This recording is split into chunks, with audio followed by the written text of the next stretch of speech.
Hey, you guys. Hmm.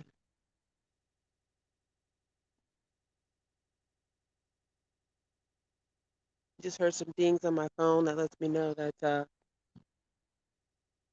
everybody has access to this. So, good evening, everyone. So, you can see I'm outside right now. Um, I want to just keep it all the way real.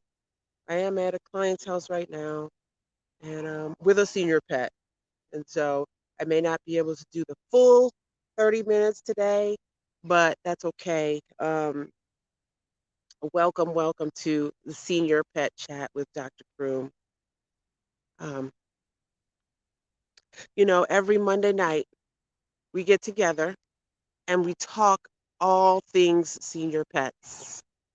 So if you have a senior pet, bring them on.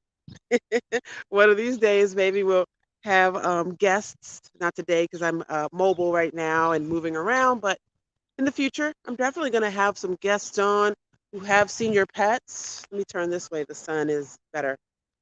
I'm going to have some guests on with senior pets so we can show some of the things that go on, some of the natural things we know as we get older, right? I'm in that category too. That all kind of bodily changes happen and some of them are natural, right?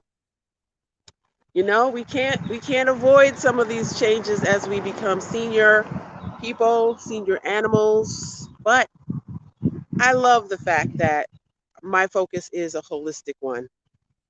And a lot of your focus is holistic as well for yourselves and for your pets. Now, we know pets are part of the family, so they don't get excluded from all this healthiness, right?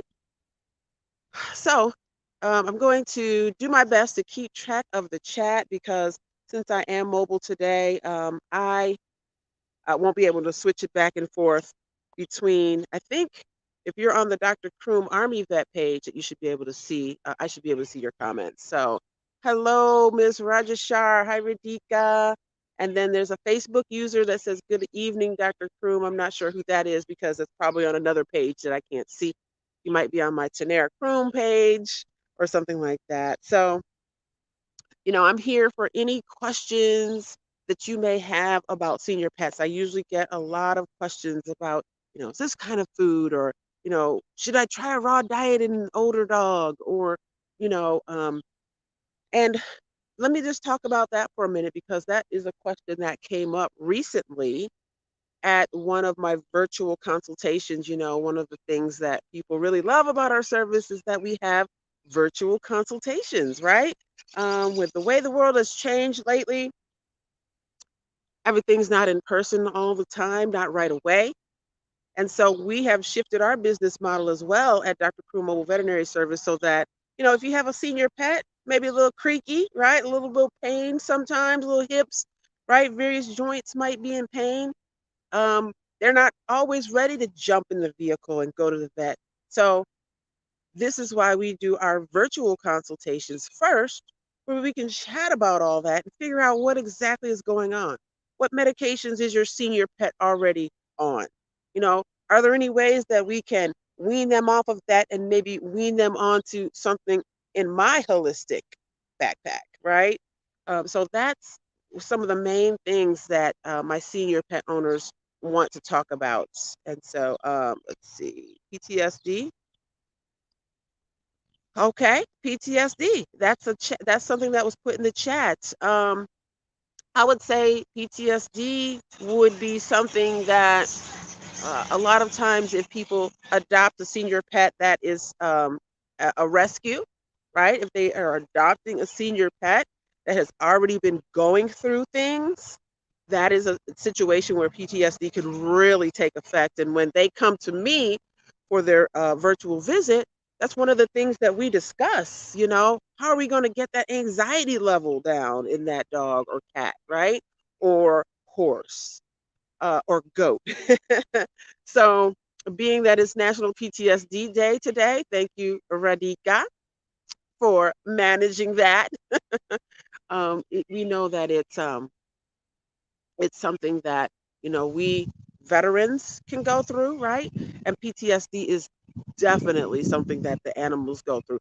Pretty much everything that we can go through, they can too. You know, they're sentient beings, whether you talking about a cat or a dog, or whether you're talking about a gecko or a snake, right? We know that they all have brains, nerves, they can feel.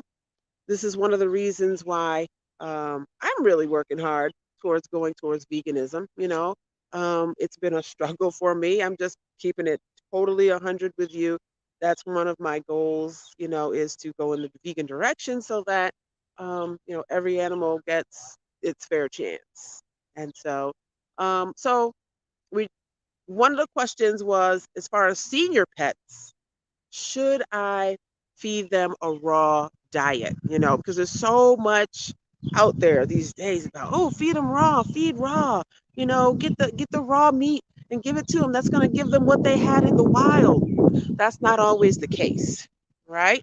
And we know there's always another alternative to everything. So let me answer that question. For the raw diets, what I do is I do feed my dog Mayo a partial raw diet.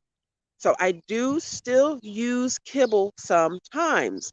One of the things that I never do is make pet owners, senior pet owners, or any pet owners feel any kind of way about using kibble. Now, we know as the years have progressed that kibble does not have all the nutrients that they purported to have, right? And so that's okay. Kibble is really not going anywhere. We know that it's easy, it has some nutrients, but if you are really on top of your senior pet, like, okay, we're giving them kibble, fine. But if you want to add in some raw, I would say cook that meat down some. That's just my opinion. You'll find, I'm sure, other veterinarians that would say, go ahead and give full raw. But I don't agree with that. I feel like the chances of, the bacteria and the parasites that can be found in raw meat, that's why I throw my meat into the oven for a little bit for Mayo. So, for instance, I'll give you an example. I think somebody reached out to me the other day and asked for a recipe. Ooh, I hope whoever that is online right now. So, one of the recipes that I use is I give Mayo some ground chuck or some, ground beef, and I will make enough for a longer period of time. Kind of like, what is it, food prepping? Have you ever food prep for your dog? No? Okay, we're going to start tonight. Get that ground beef. You want to get a variety of vegetables that you know your dog likes, right? A lot of times they like green beans. Carrots is another good one. Corn, just like us, it kind of just goes through. I really don't do too much corn for my dogs and cats. Um, so you have your ground beef. I cut up green beans. I do not do peas. One of the reasons that I stay away from peas is that they are like one of the main legumes, right? When we talk about vegetables and legumes, peas are one that have been shown to cause a problem when the food is grain free. Okay. We're just going to talk about diet a little bit today because it just comes up all the time. So we're talking about whether or not to feed your senior pet a raw diet and how kibble has those gaps in nutrition that really need to be filled, especially when they're a senior pet. Okay, so we've got the ground beef, we've got green beans, we've got carrots. We mix that all up, right? Mixing it all up. And I make meatballs for Mayo. Okay, so she's not a senior dog quite yet. She's a middle aged dog, but I still do the same things that I'm going to do for her as she reaches into seniorhood with the hopes that the things that I'm doing now are going to prevent some of the senior aches and pains, right? We say, oh, we're seniors, and so we expect those aches and pains. But honestly, prevention, an ounce of prevention can bring a pound of goodness for your senior pet. I can't remember what the actual thing was, but I'm changing it to fit for our senior pets. Okay. So I mix all that ground beef, the green beans, I mix in the carrots, and I make meatballs. I put those all on the tray. I preheated my oven to 300, and I cook those down for maybe 15 minutes, right? 10 to 15 minutes, enough to where they're not cooked hard, but it's enough to kill some of those bacteria, potentially kill some parasites. We don't want to introduce any of those bugs into our pets if by feeding raw. So be very, very careful with that. Again, the Dr. Croom opinion is to cook your meat down. Do not give raw to, especially to an older dog. Their immune system can be a little lower, and so we don't want to do anything that pushes them over that edge. Okay, so if you're familiar with me, you know that I'm a holistic veterinarian, and so some of the things that I would do to make sure that Mayo is not falling into those gaps of nutrition is I give her a multivitamin every day. So keep that in mind. You know, I've got a really high quality one in my store. You can go to drcroom.com. Um, so that's one recipe that I would say: the ground beef, the green beans, the carrots, mix them up, make the meatballs, cook them down, and then you can freeze them. You can freeze them, and then you can give a nice little treat, for the days that, your dog doesn't run away. Let me stop. That's a little inside joke. And so yeah, oh, it's a beautiful evening out here, isn't it? Let me see if there's any more comments in the chat. I don't see any. There may be some on the other page. If so, again, my apologies. I'm not able to check those out while I'm live here since I am mobile. I am actually at a client's house right now, so I don't want to, I'm not going to be able to stay for the full amount of time. But I have a couple more minutes here. So if you do have questions, go ahead and put them in the chat. Um, we're talking about diets today for senior pets. And again, not just the furry ones, but the other ones as well, because at my house right now, I actually have 3 reptiles. I know. Who knew? But one of the things we do know is that reptiles, they live a whole lot longer, typically, than the mammals, right? And so they're going to have different needs as they age. Um, Turtles, tortoises, they tend to age gracefully, right? Because they're around for a long time. I think I joked, if you are looking for a pet that you can put in your will, get a turtle or a tortoise, right? You could also get a bird, a macaw, maybe a monkey, and some of these other animals that live kind of longer. I mean, here in the United States, we know that dogs and cats are like the, number 1 and 2 pets, and they just don't live quite as long. But continue to follow along with Dr. Croom on our senior pet chats, and you can change all that. Please head over to drcroom.com, and you can have access to various herbs. A lot of my clients love that I use herbs, sometimes instead of pharmaceuticals, um, because a senior pet's body has had, wreaked havoc over the years. So their liver isn't as fresh and ready to just, get those toxins out. It's maybe a little more sluggish, right? Sometimes older pets have an increased size of their liver just from all the work that liver does. And if they're on pharmaceuticals, which are excreted through the liver and kidney, then that's going to make it even worse. Okay.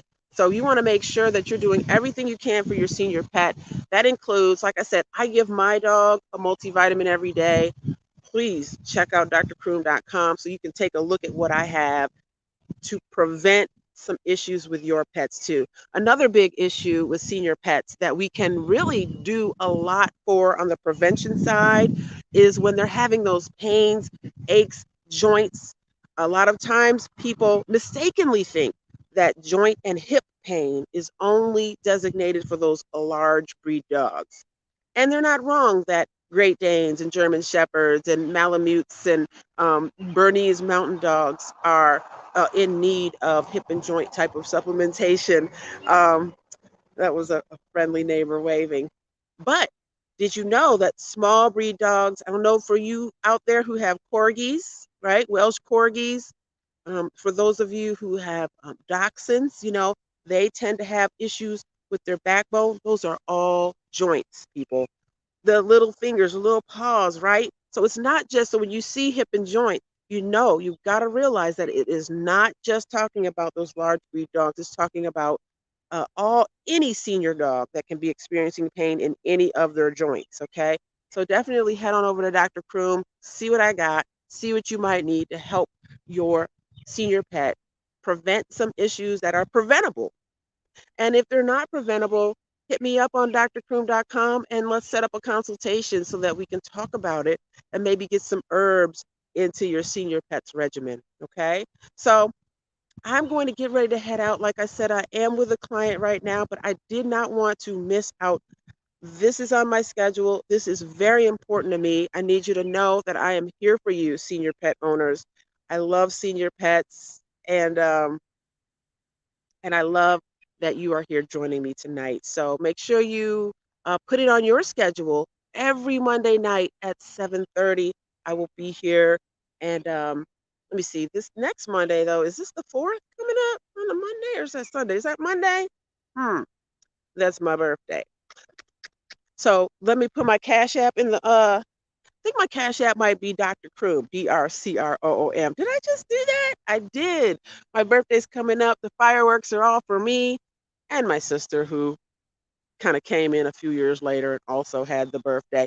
So, um, feel free to do what you like for the celebration that's going to start here in a few days. But I will still be there on the 4th on Monday because senior pets, they still need what they need, whether I have a birthday or not. So, all right, you guys, I'm clocking out. Thank you, Phyllis. Happy birthday to me. Woo! I'm going to be celebrating the whole month. So, thank you, Phyllis. Don't be laughing at me, Radhika. I see you. I see you over there. All right, you guys, peace and love. See you next Monday for our senior pet chat.